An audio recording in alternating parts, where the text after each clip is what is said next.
Hi, everybody. It's Will again. My privilege to be here with you today. I wanted to provide you some updates, but first and foremost, big congratulations to so many of our units that participated in the Chicago Regional and so many of our finalists.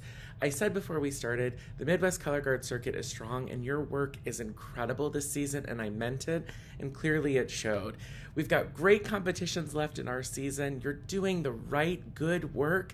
Keep at it, because I know it's really exhausting right now. I wanted to let you all know that today you'll receive in your email information about our self-nomination process for the Board of Directors. I wanted to take a quick minute and explain the process, as it's different this year that we no longer have a meeting during circuit championships. I also wanted to make sure that we cover at a high level what the Board of Directors' responsibility is for the Midwest Circuit, to make sure that everyone understands how the board operates.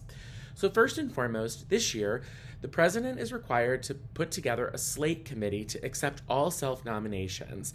Debbie Wiles and Kate Alstead have agreed to be that slate committee, so you'll see the email addresses for each of them. So if you're interested in self-nominating for the board, you would email them with the position that you want, your resume, and just a little bit about your background or attributes that would make you qualified for the job. What will happen is the slate committee will take all self-nominations and make a proposed slate of candidates. Now, this slate is just their recommendations. If there's multiple candidates, they would pick one or two that they feel is right and then send it out to everybody. That does not mean if the slate committee does not slate a nominee rather, that they cannot run. They would still be on the ballot. It just means based on what the slate committee reviewed, this is what they would perceive as the ideal board of directors. It's a common practice in Robert's rules and not anything anyone should be alarmed about, but if you're interested in self-nominating for the board, we encourage you to do so. I want to talk a little bit about what the Board of Directors does. The Board of Directors is responsible for overseeing the business of the Midwest Color Guard circuit. We're not in the business of making decisions for units on show design. We're not in the business necessarily of telling units what they ought to do in terms of how they should compete or get better. We're just primarily in the business of overseeing the circuit.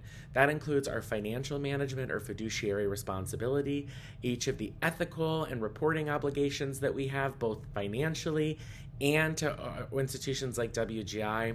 We manage and plan our events with our show hosts that are out there as contests. And the last thing is we facilitate what we need to do to run events for how we operate.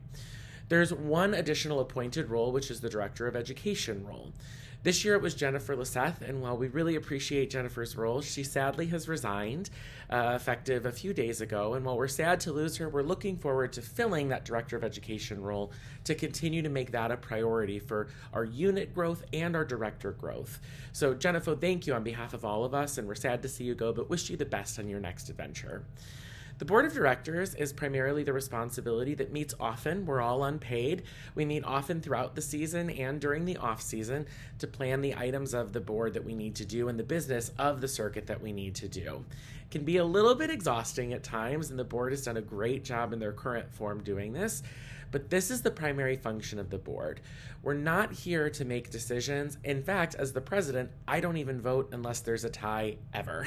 So I do want to make sure that folks understand the board function and role. So for those of you interested in self-nominating, I encourage you to read the bylaws that were attached to the document, see each of the roles, and consider nominating if you feel so inclined.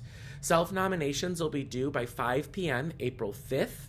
And then the slate committee will release their report on Monday, April 8th, based on what's here. Again, we also will allow people to run off the floor during our May meeting, which is scheduled for May 18th at a location TBD.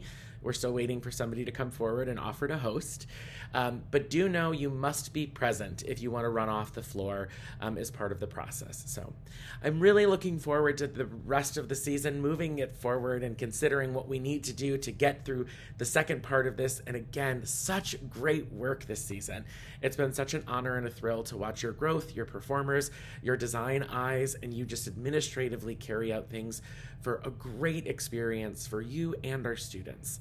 On behalf of the current board of directors, thank you so much for everything that you do. And as always, if you have any questions about the function of the board, what we do, or the nomination process, feel free to reach out to myself, or if you'd like to self-nominate, again, please send those self-nominations by April 5th to Kate and Debbie at their emails that's found within the large email. Thank you all again. Have a great rest of your season, and I look forward to seeing a lot of you very soon.